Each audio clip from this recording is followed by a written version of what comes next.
मोदी सरकार देश में यूनिफॉर्म सिविल कोड लागू करने का प्रयास कर रही है, लेकिन लागू करने से पहले ही इसका विरोध हो रहा है।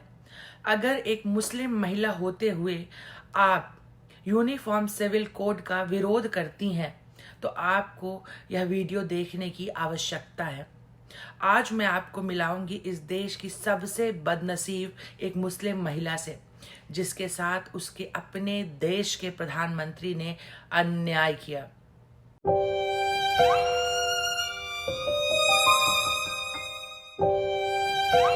आप में से बहुत सारे लोग इस बदनसीब महिला को पहचानते होंगे। यह महिला जब 62 वर्ष की थी तब इसके पति ने इसको छोड़ दिया। इसके ससुराल वालों ने इस 62 वर्षीय महिला को इसके बच्चों के साथ घर से बाहर निकाल दिया।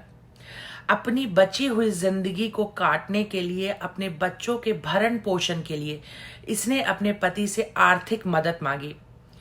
इसका पति एक जाना माना वकील था। अच्छा खासा पैसा होने के बावजूद भी इसके पति ने इसकी किसी भी तरह से आर्थिक मदद करने से इनकार कर दिया। 62 वर्ष की उम्र और 3 बेटे 2 बेटियां।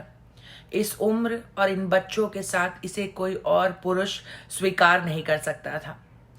इसकी हालत बहुत खराब थी। इसने धारा 125 के तहत मदद के लिए कोर्ट का दरवाजा खटखटाया, जहां ऐसी पत्नी को भरण पोषण आर्थिक मदद दी जानी चाहिए जो अपना भरण पोषण करने में असमर्थ हो। अदालत में सुनवाई के बाद मजिस्ट्रेट ने इस महिला के पति को इसको प्रति माह 25 रुपए देने का आदेश दिया 1979 में। इस महिला का पति एक ताकतवर जाना माना वकील था। उसने मजिस्ट्रेट के आदेश के खिलाफ मध्य प्रदेश के हाई कोर्ट में अपील किया। हाई कोर्ट ने इस राशि को बढ़ा करके 179 रुपीज 20 पैसा कर दिया। अब इस महिला के पति ने इस फैसले को, हाई कोर्ट के फैसले को सुप्रीम कोर्ट में चैलेंज किया। सुप्रीम कोर्ट ने भी इस एससी के फैसले को बरकरार रखा और कहा कि चाहे महिला किसी भी धर्म से हो, चाहे हिंदू हो या मुसलमान, तलाक के बाद उसे रखरखाव और भरण पोषण के लिए आर्थिक मदद दी जानी चाहिए। यह एक मुस्लिम महिला थी। इसका नाम था शाहबानो। अब आप सोच रहे होंगे कि इसको मैंने इस देश की सबसे बदनसीब महिला क्यों कहा। वो इसलिए क्योंकि जिस नेता को इसने वोट दे करके सत्ता में बैठाया, देश का प्रधानमंत्री बनाया, उसी प्रधानमंत्री ने शाहबानो के अधिकारों का हनन किया। क्या आप विश्वास कर सकते हैं कि एक देश का प्रधानमंत्री इतना कायर हो सकता है कि वह ऐसे मुद्दों को अपने हाथों में ले ले?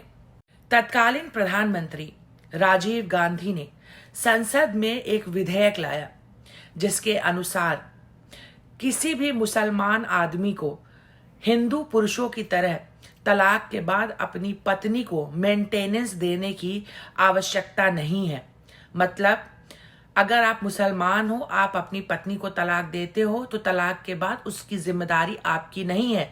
लेकिन अगर आप हिंदू हो और आप अपनी बीवी को छोड़ते हो तो आजीवन उसका रखरखाव, मेंटेनेंस आपको करना पड़ेगा। आप यह विश्वास कर सकते हैं कि यह सब कुछ एक धर्मनिरपेक्ष देश में हुआ, और वो भी धर्म के नाम पर।